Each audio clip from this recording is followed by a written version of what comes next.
Time Hockey Talk. My name is Mark Paul. My co-host Justin Baker joining me via the Skype. Justin, how's it going?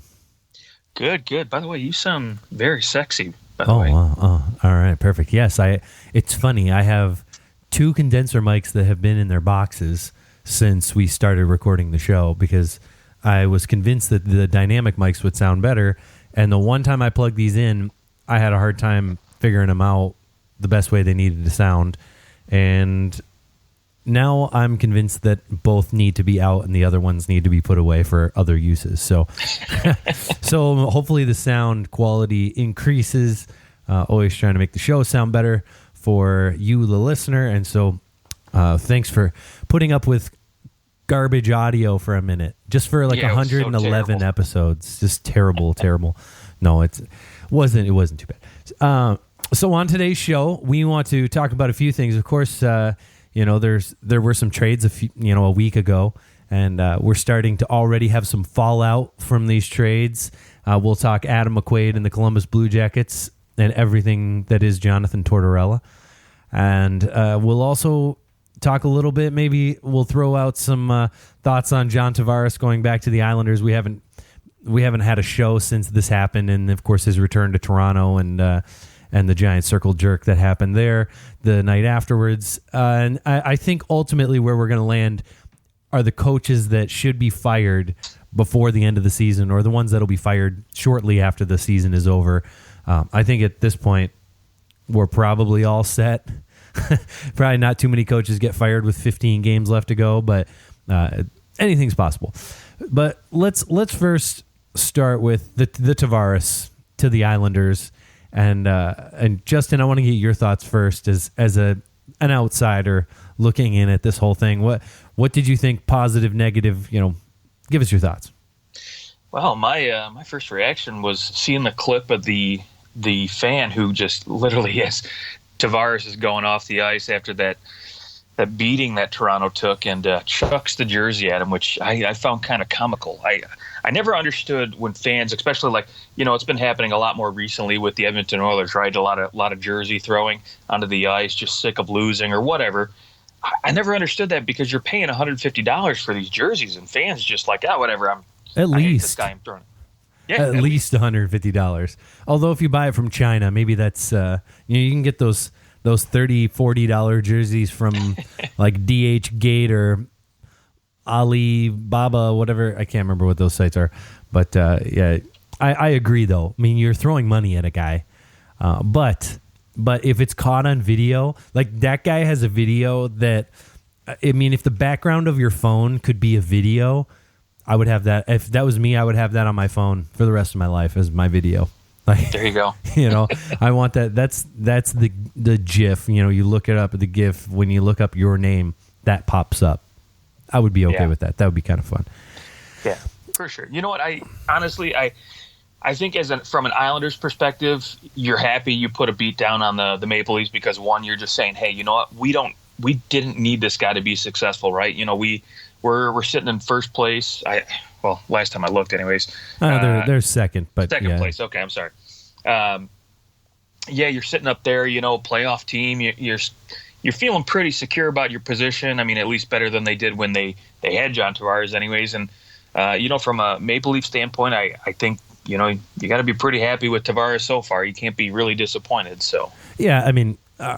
Let's break this down for a minute. Barry Trotz is with the Islanders last year. The Islanders make the playoffs and are probably an even better team than they are right now. Yeah, I agree. So, absolutely. I mean, it's stupid to say we don't need you. You're right. There are other factors involved. No team needs any single player. I mean, look at the Edmonton Oilers. They don't need Connor McDavid. They would still be bad if they didn't have Connor McDavid. I mean, at this point, there's a lot of players that teams could not have that guy and they could still produce because one player doesn't make an entire team. But I honestly, my take on the Islanders side was it was the you just got a divorce and you show up at, I don't know, you have to come to some sort of family event because you have kids or something, and let's say everyone's Christmas. just talking crap to you because they're disappointed because it was your decision to leave, and that's fine. But you know what? You're happy. Just go be happy on your own. I get it. Let it all out. Now it's out there. I did like the trader with the 91 in the middle and the TOR at the end. Yes. That was just, there was some creative pieces out there. So I didn't mind that. I did find it a little cheesy. John Tavares comes back the following game to Toronto, and the fans are all cheering him on. He's standing at the blue line by himself. The spotlight's on him, and people are just going nuts. And it was kind of cool, but at the same time, is just, this is kind of the path you chose, and you make $11 million a year. So, well, you were, it's not to say he's not a human, but this is the life you signed up for. Like, if you don't want to be famous, don't go be in the NHL, because you're going to be, especially if you're good, you're going to be famous to some extent. Even if you're not good, you can be famous. Look at Sean Avery. Yeah, no, it's very true. It's like celebrities when they come out and they complain about always having their pictures taken all the time, or fans coming up to them, right? It's like, well, if you didn't want to be famous, or if you didn't want this life, why'd you be famous? You knew this was going to happen, right, going into it. It's just, I don't feel sorry for you at all. Right, and then you've got Jarome Iginla, who long retired, it's been a long time since he's played in Calgary. He goes back, of course, for his jersey being hung in the rafters, and it was tweeted out that he was, after 1 a.m. in Calgary, was out signing autographs for people. That's Stayed awesome. all night long just signing autographs, which is, there's a guy who embraced being a star, and he embraced the city, and that's the way that it should be. And so, but if a guy leaves, now Iginla was a little different. Iginla left because he was basically forced out. Of course, they hire Brian Burke in December, and they trade him at the trade deadline. So, Brian Burke did a lot of great things. Oh wait, no, he didn't. Brian Burke won one Stanley Cup, and he won it the year after their previous GM was fired. It was almost all the previous GM's draft picks, and he just happened to win the cup. He did make that trade for Pronger. I'll give him that. Well, I guess that was a big deal for Anaheim when they won the cup, but. Okay, let's go on to greener pastures. What do we want to hit here? Let's just hit this Adam McQuaid situation. I know you mentioned that you hadn't heard anything, so I'm going to give you the first crack on hearing this. Adam McQuaid is being benched because John Tortorella believes that he's too slow and can't keep up with the Blue Jackets game. And go. Dude, you have to know Adam McQuaid's game before you even bring him into the lineup, right? And Speedster. I suspect... What? Speedster. Oh, yeah, absolutely. Definite speedster, right? That's what my scout told me. So you have to imagine that at some point, a couple weeks before the trade deadline, right? GM and coach, they all sit down, every team, and at least discuss the possibility, hey, is this guy worth taking a shot at? Can we go after him, right? There's got to be some internal discussion. It's not just all, hey, we're going to blindside you, coach, and bring in a guy that maybe you probably won't fit your system, or maybe you hate or have a bad relationship with, whatever, right? Tortorella knew that there was a possibility McQuaid could come back to Columbus, because I'm sure at some point too, he probably said, hey, we're going to go all in. We're going to try to go out and get, some big name guys at the deadline. We're going to bring in the top, another top defenseman. We're going to get everyone. Yeah, well, he was pretty much at the top of the list in terms of D-men available. Honestly, let's be clear about that. So, it shocks me. That Tortorella would bring him. I don't necessarily say that maybe he, said, hey, go out and get McQuaid, because maybe they have a history together. I don't know where from, but yeah, it's still a little shocking to me. You have to know that McQuaid coming in, he's going to be a little slow, right? So, where's the shocker? Where's the surprise here from Tortorella's side? If you were going to bench him because he was slow, you should have just done it from game one. Kind of think that's kind of a cop-out excuse, in my opinion. But yeah, let's use this as a transition into the bulk of the show, talking about head coaches being fired And is there anyone more on the hot seat than John Tortorella in the NHL? In terms of teams that are disappointing right now, I don't think there's one that is offering up greater disappointment. Boy, no, I wouldn't disagree with you. And I think now it's even harder to make an excuse for you to keep your job when you've been given the tools now at the deadline that he's been given, right? You get Dzingel, Duchesne, so now you've loaded up at the front end. You kept Panarin, you kept Bobrovsky, you didn't unload these guys. Whether you could have got a King's ransom back or peanuts for them or at all, you're saying, hey, Torch, we're going to give you the pieces to be successful. We need you to go out and win a playoff round because we've never done it before. And even Vegas, their first year went out and did it. We got to get something here for the fans. We got to win a round. Say we're making progress. We're getting there, you know? Yeah, at least they play New Jersey next, so that should be 3 points. It should be. It should be 3 points. That's how many you should just get 3 points every time you beat New Jersey. Yeah, the way I see it, you know, Carolina, I mean, they're going to leave the Blue Jackets in the dust the way they're playing. I mean, they've won 5 straight. They're 8-2 in their last 10. They've only lost 6 games since mid-December in regulation, something like that. They're just scoring goals. Yeah, they're playing fantastic. I mean, they have played a certain style the last 3 months that has just allowed them to utilize their speed and I mean, I commend them. It's good to see, you know, Bill Peters leaves Carolina and goes to Calgary, and they bring in Rod Brindamore, and a new ownership comes in. It's good to see something working for both teams. You know, it's really a great situation. Carolina and Calgary bring in new coaches, and now both teams are towards the top or at the top of their division. And Carolina is probably the most fun, interesting team out there right now. Maybe they're on par with the Maple Leafs in terms of, you know, what they could be when they hit their stride, you know, earlier in the season, scoring all those goals. I mean, that first round matchup, Toronto-Boston, it's almost certain that that's what it's going to be. And I don't think there's going to be a better first round series unless Washington plays Pittsburgh. Then that'll be an interesting first round too. But I mean, I don't think you're getting a better first round than Toronto-Boston, 2 teams that really could go all the way to the Stanley Cup Finals, or one of them's going to lose in the first round. Maybe it happens the same way as last year, and you go play Tampa and you don't make it out of the second. But it's looking to me that Columbus, they're going to need to find their stride and quick, because 2 points, you can make that up in a night. Obviously, they have a game in hand right now. They win that game, they jump Montreal and they jump Pittsburgh. But you lose a couple more and you're 4 points. Even 5 points out is almost a death wish at this point. I think I read that teams 6 or more points out of the playoffs at the trade deadline in the last 15 years. Do you know how many teams have made the playoffs? I'd guess 2. 1. Okay. 1 team. And so, I mean, you got to look with 18, 17 games left for these teams.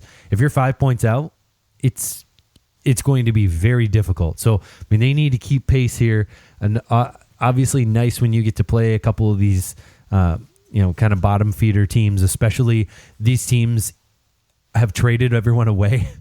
So, I mean, Ottawa still managed to beat Florida, which is sad for Florida, but. Let's talk about some of these lesser teams. Who do you have outside of Columbus for a coach that looks like they may be gone? I want you to name the team. Give me the percentage chance that you think that they'll be fired mid-season, or like during the season or after the season. I want to hear your percentages of those. Okay. First team I will name. Toronto. No, I'm just kidding. No way.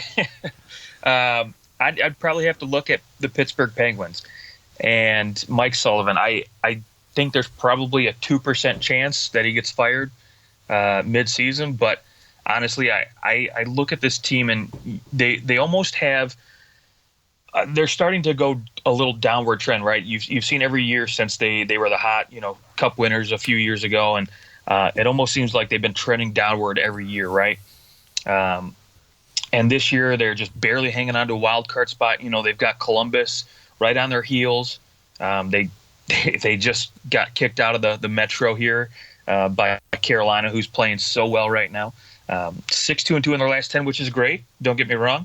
Because as long as you have Sidney Crosby, Evgeny Malkin, and Kessel, I don't think you've got too much to worry about. But and a big win against Montreal, a torching of the Canadiens, a 5-1 win. Those are the games that you have to win.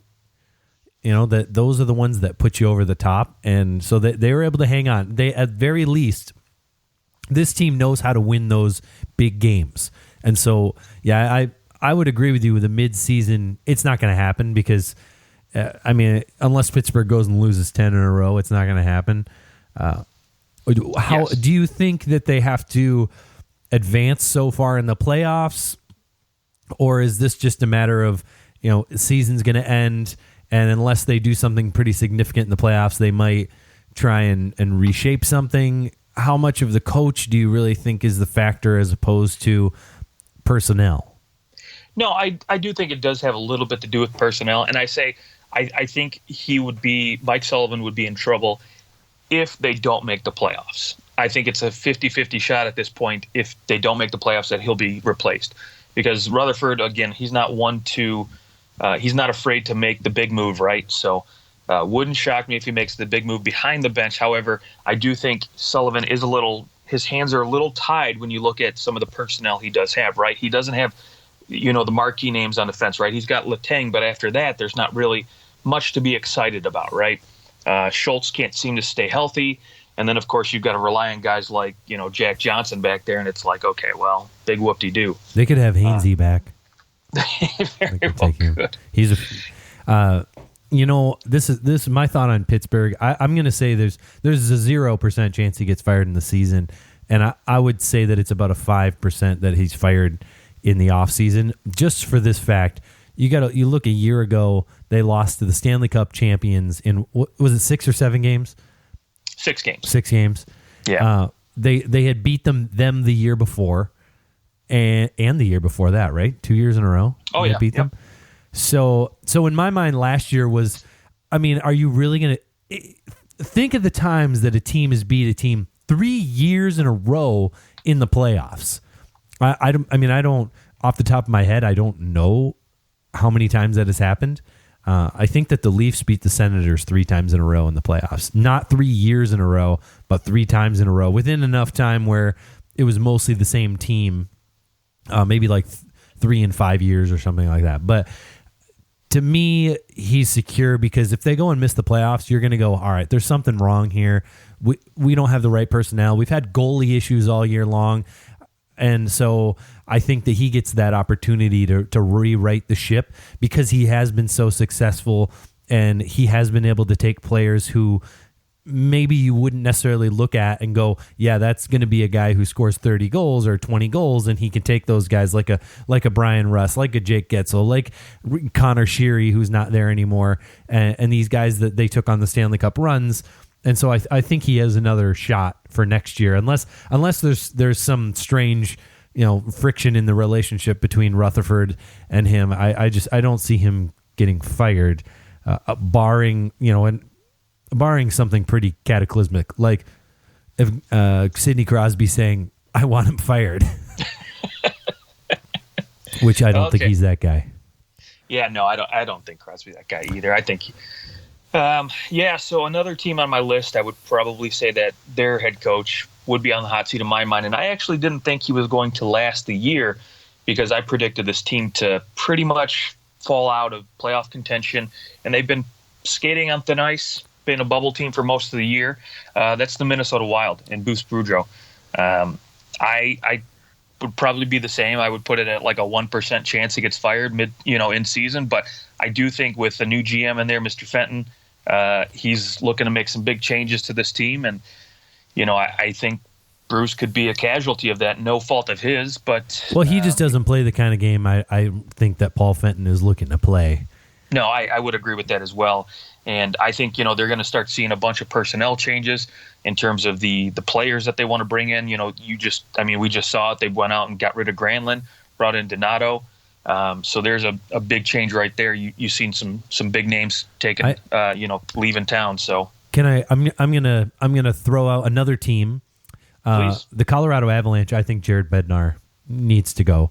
It's clear that there's something going on. I know that McKinnon, after they had their spat on the bench, he came out and was like, we love him. It's all good.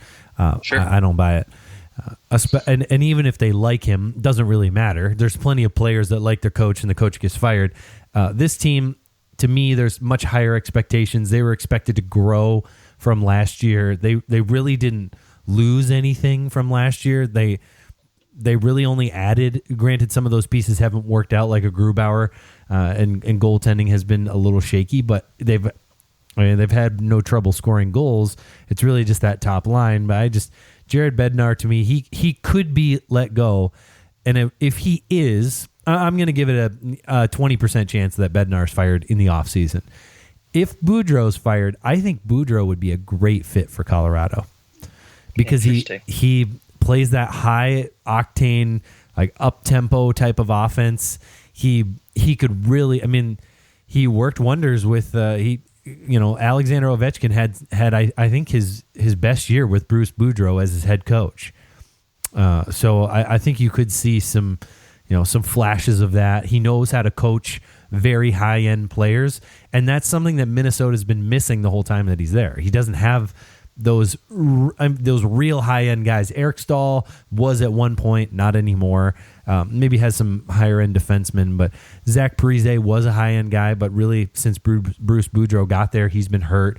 I think he'd be a great fit in Colorado or Edmonton. I think he could do a great job coaching Connor McDavid too. Ooh, okay, I do like that. Another team for you that I think could see a switch behind the bench would be the Florida Panthers and Bob Boughner.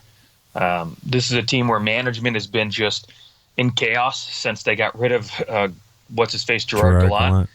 Yeah, and so, again, this is a team that I expected to contend for a playoff spot, a wild card spot at least this season. And they went on a hot streak, end of last year and really showed that they had, the talent to do it. And they've just fallen short. They have all the right pieces in place. When you look at that roster, the team they have up there, Keith Yandel, Barkov, Hoffman, they have all the right pieces in place where you look at this team and you say, hey, they should be in the playoffs. And they've fallen short for a couple of years now. And, coaching change would not surprise me at all, especially if they go and they try to make a big splash and bring in a guy like Panarin, in the offseason, maybe, a new head coach. And with that would reignite this team maybe to where they need to be. Well, you know what they say, show me a good goalie and I'll show you a good coach. There you go. I love that. Yeah. And Florida has they're second last in the East in terms of goals against, and there's only one team in the West with more. So they're 29th in terms of goals against, and that is due to the fact that Luongo's been hurt. You've seen a steady dose of James Reimer. Even Reimer's been hurt at times. The Florida Panthers have not had any luck in terms of their goaltending, and we're going to find out this offseason. Does this team bring in Artemi Panarin and Bobrovsky, which is, a lot of rumors are out there. Even if they just bring in Bobrovsky, I think you could see Boughner hanging on to his job for one more year if they're going, all right, I mean, we're having no trouble scoring. Out of all teams outside the playoffs, they have more goals than all of them. On top of that, I mean, they have more goals than 4 of the 8 playoff teams in there right now. So they're having no trouble scoring goals. It's just their goaltending has been very bad. Yeah, they're a team that could definitely use an infusion of a different system, I feel like, right? I think, again, we talked about the talent they have back there on D, and I think, maybe it's just not working for them, right? Who knows? But a big name that pops into mind, I think, and I'm wondering where and if he does sign anywhere in the offseason is a Joel Quenneville, right? Yeah, I have trouble seeing him going from the market of Chicago to that of the Florida Panthers. Granted, did Dale Talon hire Joel Quenneville in Chicago? I think he did. Yeah, I think he did. So I think you're right. Yeah, there is that connection. So that's not a bad thought. Not a bad thought. Maybe a little wild card for Joel Quenneville. Hey, who wouldn't like living in the Miami sun? Let's be honest. I agree. That'd be a good place for him. I wonder too. if he wanted some proximity, like staying in the Eastern Conference, if maybe, obviously there was some rumors of Philadelphia initially. Maybe a Columbus would be a place that Joel Quenneville could go. I don't know if he'll go to a team that can't seem to hang on to anybody. But if Joel Quenneville goes to Columbus, maybe Panarin stays in Columbus. I don't know. Let's go to some teams down at the bottom. I'm wondering about the Detroit Red Wings because Jeff Blashill has been their coach now for 3 years, I believe. 4 years, right? This is his fourth season, ever since Mike Babcock left, of course. And some of the thought process when they brought him in was that he's been the coach of the Grand Rapids Griffins, their AHL team, and now he's coming up and he's able to follow some of these players onto the pro roster. He knows them and he's developed them, and he can continue that development while the team retools. I think as they were hoping they'd retool, but now I'd say they're in full rebuild mode, looking for that lottery pick in the next draft. If the Wings are lucky enough to get Hughes, honestly, I hope that they get Hughes. I don't want Ottawa to hit the lottery and then Colorado gets Hughes. I want Detroit to get Hughes. I think that it would be really fun to be able to have a superstar player here. I'm not a Wings fan, but I live here, so I'd love to be able to go watch a good player play, a very high-end guy. I think that's always fun. So I hope the Red Wings get it. But do you think that Jeff Blashill is the guy who's going to take this team forward, or is he just a fill-in until they get good and they're going to fire him and bring somebody else in? Maybe Joel Quenneville. Well, okay, so there's already talk right now I've been hearing from the Detroit Free Press that Kenny Holland's been saying, hey, we're going to try to work out an extension with Blashill come the offseason, right? And I think about that. I'm like, whoa, pump the brakes here a little bit, Kenny, because one, what I'm interested in seeing first is what happens with Kenny Holland, right? Are the Wings going to try to bump him upstairs and bring in Steve Yzerman in the offseason like everybody seems to think is going to happen? And I'll be honest, I kind of think it's going to happen too. So if that happens, is Blashill Steve Yzerman's guy, right? And in my opinion, I don't think that Blashill is going to be Steve Yzerman's guy. I think, while Steve Yzerman's not afraid to take a risk on younger coaches like he did with John Cooper, I think what we've seen out of Blashill these last 4 seasons is just not good enough for me, right? You talk about one of the big key things that I've heard in the Free Press is that Holland likes the way he's developed these younger guys. And I look at the way he's developed the younger guys and I say, okay, take outside of Dylan Larkin, right? Because I think Larkin was a good enough talent that he really would have developed naturally on his own anyways, right? You didn't need that much coaching, maybe a little bit, but you look at a guy like Anthony Seiu, Mantha, even Danny DeKeyser, who's a little bit older but still was young at the time when Blashill was brought in here, and these guys have not really developed at the speed in which I figured they could have. I figured Anthony Seiu could have been a solid number 2 center by now. Mantha should easily be a 25 goal scorer, but he seems to be having trouble scoring goals every the last couple seasons now. And same with Danny DeKeyser. They signed him to this big deal because he looked like he was going to bloom into the next Nicholas Kronwall, type defenseman, 50-point guy, and he isn't going to be that defenseman now in the NHL. And I think that does have a lot to do with, not only the players around them, but also the coaching. And to me, I just don't think Blashill is the answer here in Detroit. Yeah, I would say that when it comes to those players that you named off, some of it is overhyping those guys. Those guys have gotten more ice time maybe than they deserve. They were Mantha was a first round pick, and I think that Mantha's still fine. I think he's a fine player. I think that he could be a 50-point guy on a consistent basis, but I think that's probably about where his ceiling will end up being, which we've kind of been fed a little bit more, that he could be, a top line winger and this prototypical power forward type of guy who has speed. And to me, this is a case not of Jeff Blashill doing a poor coaching job, although he's had to learn his lessons in terms of matching and maybe some line combinations. I think that the Red Wings were okay with allowing him to grow as a coach. Nobody was expecting him to come in and be the best coach in the NHL right away. Oh, of course. But I do think that there has been some overvaluing of certain players, and there's been this idea that as long as we let players ripen long enough, they'll be what we want them to be, and that just hasn't really that was the case. And once teams started, once the salary cap really started rolling, and now you need to have these younger guys come up quicker, there's been a less of a focus on let's let these guys ripen. 1 or 2 years is fair. But the Red Wings, there were guys, Tatar really wasn't a regular until he was 22, 23 years old. Maybe older, 24. And so it's changed. And I know that I'm certain that the Red Wings know that as well. It's just there hasn't been the same high-end talent. They haven't been as good at drafting guys. Honestly, I think that ever since Jim Nill left and went to Dallas, you're seeing that talent. He was their head scout. The assistant GM, I know him personally. He was the guy who was going and scouting.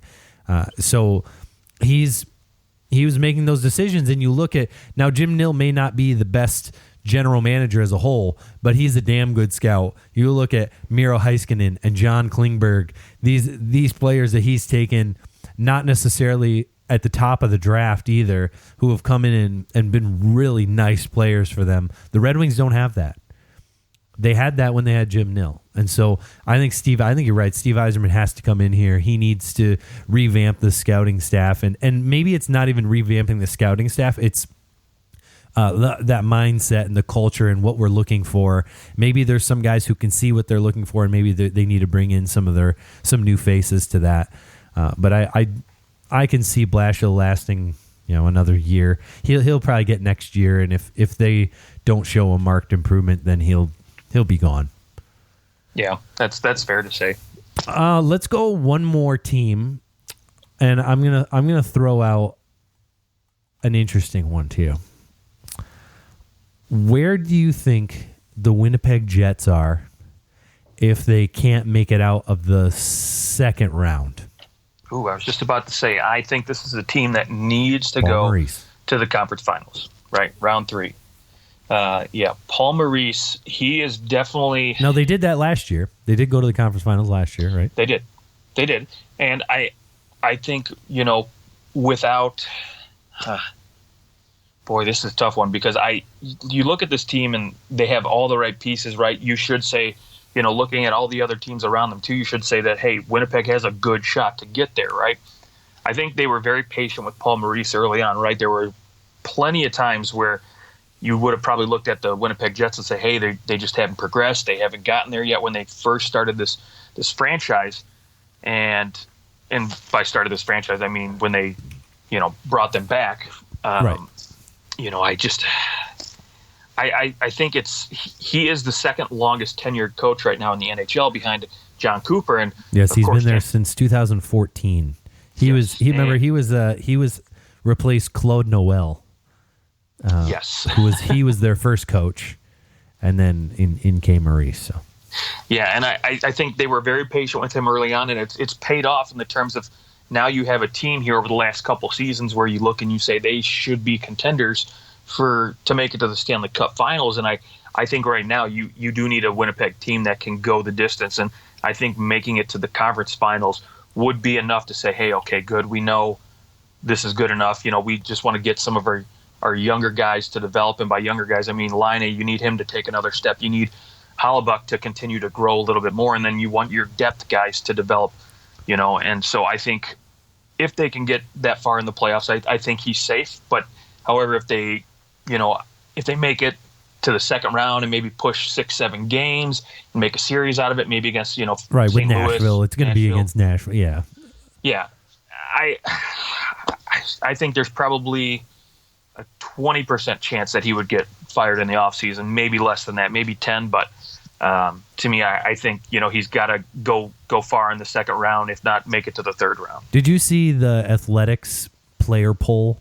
Did you see that out there? I did not see it yet. No. They listed, one of the questions was who's the most overrated player in the league, and I think he was either the number 1 or the number 2 was Patrick Laine.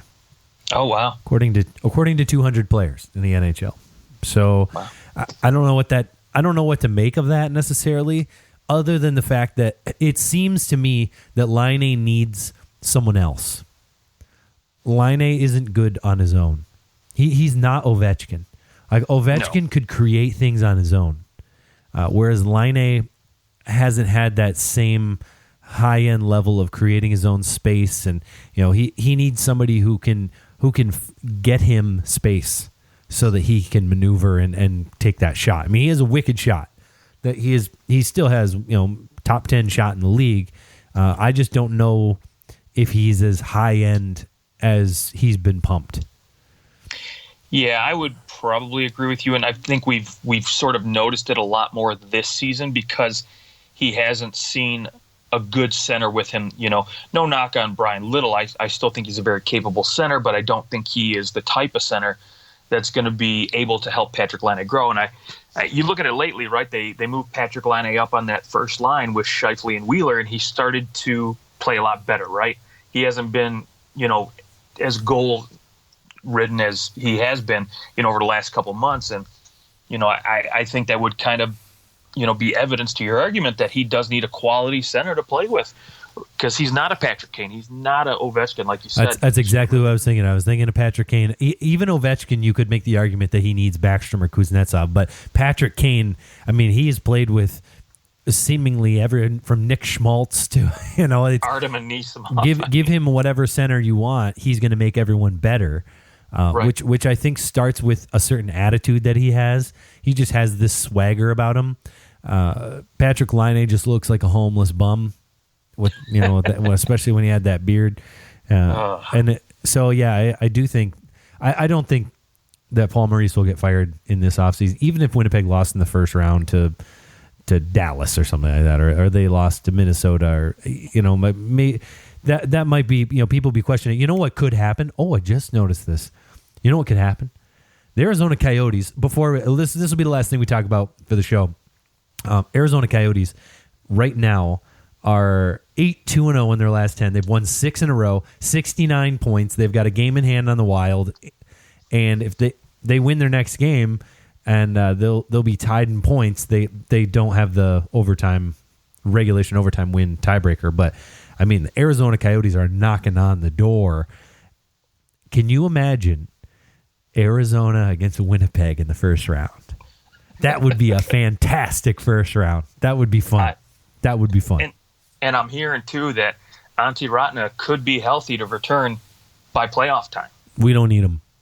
Well, I mean, I'm talking about it like I'm... they don't seem like they need him right now. I mean, come on, you've won 6 in a row. Dude, they're fast. I mean, I just know... I haven't watched them that much this year. Watching them against the Leafs, I mean, the Leafs couldn't handle it. They couldn't handle their forecheck. I don't think they were expecting the forecheck that they saw. And so, yeah, I mean, Arizona is the team that could catch some teams by surprise. Although I will say this, the Minnesota-Nashville game last night was fantastic. There was a lot of very exciting moments in that game, and I mean, and it ends in a shootout, Nashville winning, but it was really anyone's game in that one. So Minnesota kind of turning a corner, 5-3-2 in their last 10, maybe getting some of those faces out and bringing in new ones. Kevin Fiala actually looked pretty good. Made a nice move in the slot to open up and have a nice opportunity. He didn't score, but he's looking better and creating chances. And so maybe Minnesota kind of turns a corner here and finds their way back into it. And Bruce Boudreau saves his job. Who knows? Any final thoughts before we sign off? I'm with you, though. I would love to see Jack Hughes here in Detroit, like you mentioned, and not because the Wings are my team, but because the Toronto Maple Leafs, their proximity to Detroit and having a superstar like Jack Hughes go up against Austin Matthews for another decade would be fantastic. Right. I mean, and you're actually looking at Matthews, Eichel, and Hughes, all American-born players, all in the same division. They could play each other in the playoffs. There's a lot of good that could happen there. Absolutely. All right. Well, Justin, I will talk to you soon. And as our loyal listener, we appreciate you listening. Hit us up on Twitter at OT Hockey Talk. It sounded like I was telling you Justin, to hit him. I meant chuckling at you that. as in the listener. You know, I'm trying to be extra personal, not say you guys. You know, that's just I'd rather talk to people. You know, and so you as our listener, we appreciate you, and keep on listening. Share the show, and make sure to subscribe if you're not already. And we will talk to you guys later in the week. Enjoy some hockey.